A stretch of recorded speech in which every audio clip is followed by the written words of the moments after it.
खुलुमबाय बेयो बड'लेण्ड इंखं टेलिभिजन दिनै 2 जुलाइ 2022 शनिबार खालि सानसेनि बरादखौ नोंथांमोननि खाथियाव लाबोदों आं सदानन्द दैमारिया।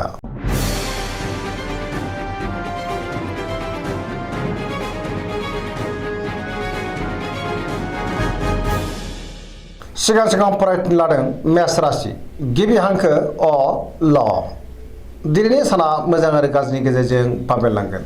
गोजोननि आंखाल जानोबो हागौ। गोसोआव जिंगाया बांगोन। गुबुननि थाखाय नाङा फाङा जेंनायाव गोग्लैनांनोबो हागौ। सांग्रां जानाया गाहाम। गोसोखौ दिनै जोबोद गुलुं गुजुं मोनगोन। मावनो लानाय खामानिखौ मावफुंनो हागोन। देहाया मोजाङै थागोन। रांखावरियाव मोजां नाथाय अब्लाबो खरसायाबो बांगोन। बेफार फालांगियाव मोजां होनजायो। समाजाव दिनै मान मोननो हागोन। न'खराव एना एनि फैनो हागौ। गोसोनि साननायफ्रा गोरोबाबो जानो हागौ। बहाबा बेरायनो एबा दावबायहैनो खाबु मोननोबो हागौ। लाइमोनफ्रा जोबोर आला खाला जागोन।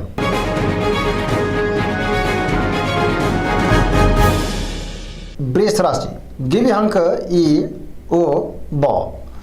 दिनैनि साना जोबोर मोजां। गुबुननि हेफाजाब मोननानै गोसोखौ दिनै जोबोर गोजोननाय मोनगोन। माबा मोनसे गोदान खौरां मोननोबो हागौ। गोसोआव बोलो बांगोन। मावनो लानाय खामानिखौ थि समावनो आरो गोरलैयैनो मावफुंनोबो हागोन। समाजावबो मान मोनगोन।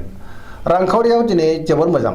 मोननो गोनां धोनखौ मोननो हागोन। बेफार फालांगियाव दिनै जोबोर मोजां मुलाम्फा मोनगोन। आयाबो बांगोन। बहाबा थाङोब्ला दिनै जोबोर मोजां। न'खराव बिसि फिसायनि गेजेराव अनलायनाय फैगोन। देहाया मोजाङैनो थागोन। सेंग्रा सिख्लाफ्रा जोबोर रमान्टिक जागोन आरो गावबा गावनि गोसोनि साननायफोरखौबो फोरमायलायनोबो हागोन। बहानिफ्रायबा हरखाबै मोजां खौरां फैनोबो हागौ। फरायसाफ्रा दिनै फरायनायाव गोसो दुंखांगोन आरो मोजां फिथाइ मोननोबो हागोन। पजिटिभ एनार्जिनि गोहोमबो गोग्लैगोन। गोसोनि साननाय आरो लुबैनायफ्रा दिनै मोगथाङाव जाफुंगोन। धोरोमारि बिथिङावबो गोसो दुंखांगोन।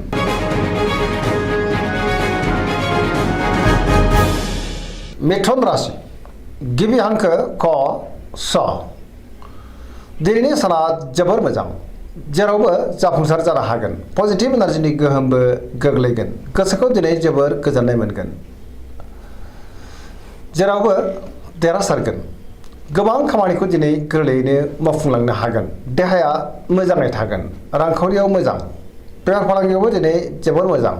मोननो गोनां धोनखौबो मोननो हागोन। न'खराव दिनै अनलायनाय फैगोन। समाजावबो मान मोनगोन।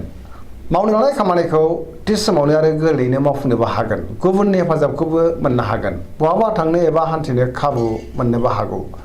गोसोनि बोलोआ बांगोन। गियाननि आंखाल जानाय नङा। लाइमोनफोरनि गोसोआ दिनै जोबोर रमान्टिक जागोन आरो गावबा गावनि गोसोनि साननायखौ फोरमायलायनोबो हागोन। फरायसाफ्राबो दिनै फरायनायाव गोसो दुंखांगोन आरो मोजां फिथाइ मोननोबो हागोन। गोसोनि साननाय आरो लुबैनाया मोगथाङाव जाफुंगोन।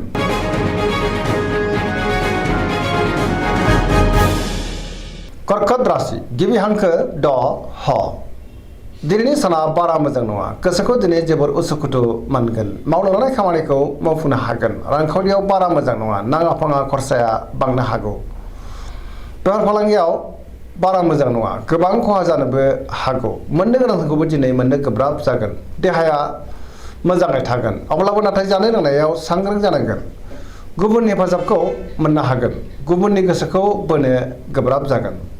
न'खराव बिसि फिसायनि गेजेराव अनलायनाय फैगोन। गोसोनि साननायफोरा देबार नांनोबो हागौ। समाजाव बयजोंबो गोरोबनानै थानो रोंगोन। लाइमोनफोरनि गोसोआ दिनै जोबोर आला खाला जागोन।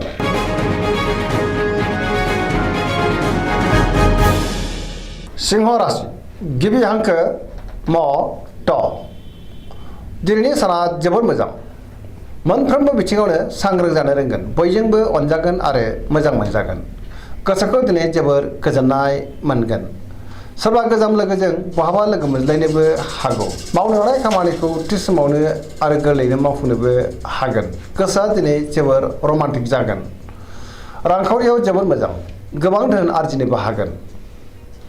अब्लाबो नाथाय खरसायाबो बांगोन। बेफार फालांगियाव जोबोर मोजां होनजायो। न'खराव दिनै गोजोन थागोन। गोसोनि बोलोआबो बांगोन। समाजाव दिनै गोबां मान मोननो हागोन। गुबुननि गोसोखौ गोरलैयैनो बोनोबो हागोन। सेंग्रा सिख्लाफोरा बहानिफ्रायबा मोजां खौरां मोननो हागौ। फरायसाफ्रा दिनै फरायनायाव गोसो दुंखांगोन आरो मोजां फिथाइ मोननोबो हागोन।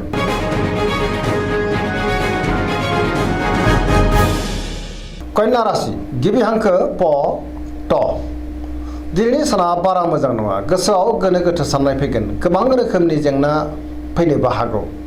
रांखावरियाव मोजां, बेफार फालांगियावबो मोजां होनजायो। सोरबा गोदान सुबुंजों दिनै बहाबा लोगो मोनज्लायनोबो हागौ। न'खरावबो अनलायनाय फैगोन। फरायसाफ्रा फरायनायाव गोसो दुंखांगोन आरो मोजां फिथाइ मोननोबो हागोन। सेंग्रा सिख्लाफ्रा गोसोखौ दिनै जोबोर आला खाला मोननो हागौ। समाजाव मान मोननो हागोन। देहाया मोजाङै थागोन। अब्लाबो नाथाय जानाय लोंनायाव सांग्रां जानांगोन। गोसोनि साननायफ्रा देबोर नांनो हागौ। गोजोनै थानो हानाय नङा। गोसोखौ दिनै जोबोर उसुखुथु मोनगोन। नेगेटिभ एनार्जिनि गोहोमबो गोग्लैनो हागौ।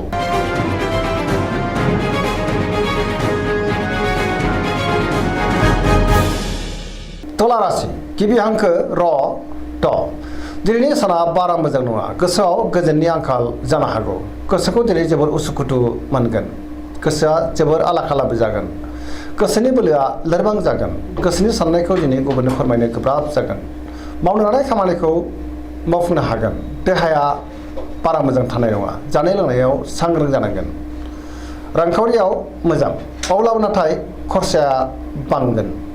बेफार फालांगियावबो मोजां होनजायो। न'खराव बिसि फिसायनि गेजेराव अनलायनाय फैगोन। समाजावबो मान मोनगोन। बेफार फालांगियाव दिनै जोबोर मोजां मुलाम्फा मोनगोन। लिरनाय फरायनायाव आखा फाखाबो जागोन। फरायसाफ्रा दिनै फरायनायाव गोसो दुंखांगोन आरो मोजां फिथाइ मोनगोन। गोसोनि साननायफ्रा मोगथाङाव जाफुंगोन।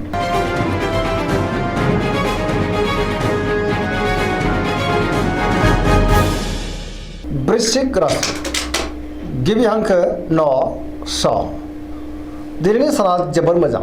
जेरावबो आखा फाखा जागोन। गोसोनि बोलोआबो बांगोन। गोजोनै थानो हागोन। लोगोफोरनि हेफाजाबखौबो दिनै मोननो हागोन। सोरबा लोगोजों बाख्नाय जानोबो हागौ। गोसोआव गोग्गो आरो गोथों साननाय फैगोन। मावनो लानाय खामानिखौ थि समावनो आरो गोरलैयैनो मावफुंनोबो हागोन। गोसोनि बोलोआ बांगोन।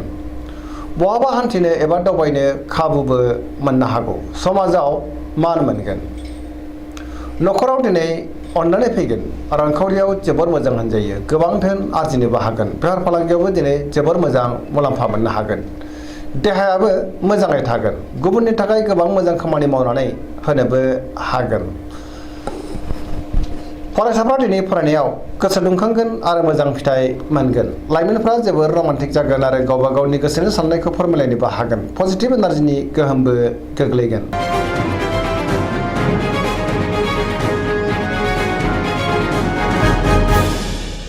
धनु राशि गिबि हांखो ध फ भ दिनैनि साना जोबोर मोजां। समाजाव गोबां मान मोननो हागोन। गुबुननि हेफाजाबखौबो मोनगोन। गोसोआव पजिटिभ साननाय फैगोन। गोथों आरो गोग्गो साननो रोंगोन। गियाननि आंखाल जानाय नङा। पजिटिभ एनार्जिनि गोहोमबो गोग्लैगोन। सोरजोंबा बाख्नाय जानोबो हागौ। गोसोनि बोलोआ बांगोन। धोरोमारि बिथिङावबो दिनै गोसो दुंखांगोन। मावनो लानाय खामानिखौ थि समावनो आरो गोरलैयैनो मावफुंनोबो हागोन। रांखावरियाव जोबोर मोजां, अब्लाबो नाथाय खरसायाबो बांगोन। बेफार फालांगियाव जोबोर मोजां होनजायो। गोबां मुलाम्फा मोननो हागोन। देहाया मोजाङै थागोन। न'खराव दिनै बिसि फिसायनि गेजेराव अनलायनाय फैगोन। बिदा फंबायजों मोजां सोमोन्दो थागोन। बिमा बिफानि अननाय आरो बोरखौ मोननो हागोन। लाइमोनफ्रा जोबोर रमान्टिक जागोन। फरायसाफ्राबो दिनै फरायनायाव गोसो दुंखांगोन आरो मोजां फिथाइ मोननोबो हागोन। पजिटिभ एनार्जिनि गोहोमबो गोग्लैगोन।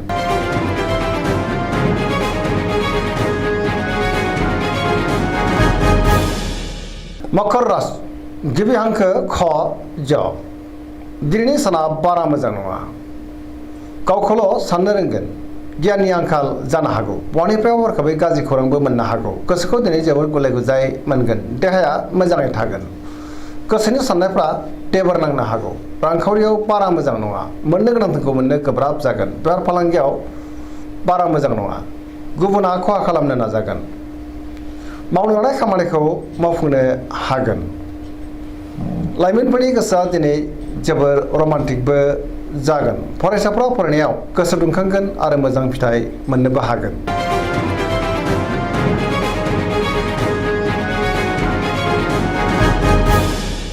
कुम्भ राशि गिबि हांखो ग स दिनैनि साना जोबोर मोजां। गोसोनि बोलोआ बांगोन। सोरनिबा बाख्नायनाय मोननो हागौ। गोसोखौ दिनै जोबोर गोख्रों मोनगोन। मावनो लानाय खामानिखौबो थि समावनो आरो गोरलैयैनो मावफुंनोबो हागोन। बहानिफ्रायबा हरखाबै जोबोर मोजां खौरां फैनोबो हागौ। समाजाव दिनै गोबां मान मोननो हागोन। रांखावरियाव मोजां, गोबां धोन आरजिनो हागोन। बेफार फालांगियाव दिनै जोबोर मोजां होनजायो। देहाया मोजाङै थागोन। न'खराव बिसि फिसायनि गेजेराव अनलायनाय फैगोन। गोसोनि साननायफ्राबो जाफुंगोन। सेंग्रा सिख्लाफोरनि गोसोआ दिनै जोबोर रमान्टिक जागोन। धोरोमारि बिथिङावबो गोसो दुंखांगोन। फरायसाफ्रा फरायनायाव गोसो दुंखांगोन आरो मोजां फिथाइखौ मोननोबो हागोन।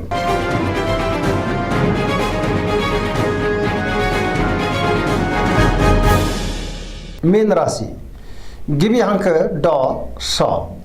दिनैनि साना बारा मोजां नङा। गोसोआव बेले बेजे साननाय फैगोन। गोथों आरो गोग्गो साननो रोंनाय नङा। गोजोननि आंखाल जानो हागौ। माबा मोनसे गाज्रि खौरांबो मोननो हागौ। सोरजोंबा थगायजानोबो हागौ।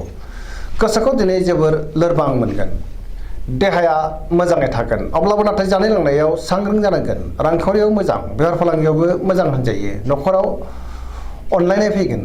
गुबुननि थाखाय नाङा फाङा जेंनायाव गोग्लैनांनोबो हागौ। गोसोआ दिनै जोबोर आला खाला जागोन। नेगेटिभ एनार्जिनि गोहोमबो गोग्लैनो हागौ। मोनफ्रोमबो बिथिङावनो सांग्रां जानायनि गोनांथि दङ। दिनैनि राशि फरायफिननाया एसेनोसै। जोबनायाव बेखौनो खावलायो जाहाथे नोंथांमोना सानफ्रामबो जोंनि बे बड'लेण्ड इंखं टेलिभिजनखौ नायबाय थायो आरो साबस्क्राइब खालामो, लोगोसे लाइक खालामो आरो शेयार खालामो। एसेनोसै, गोजोन्थों।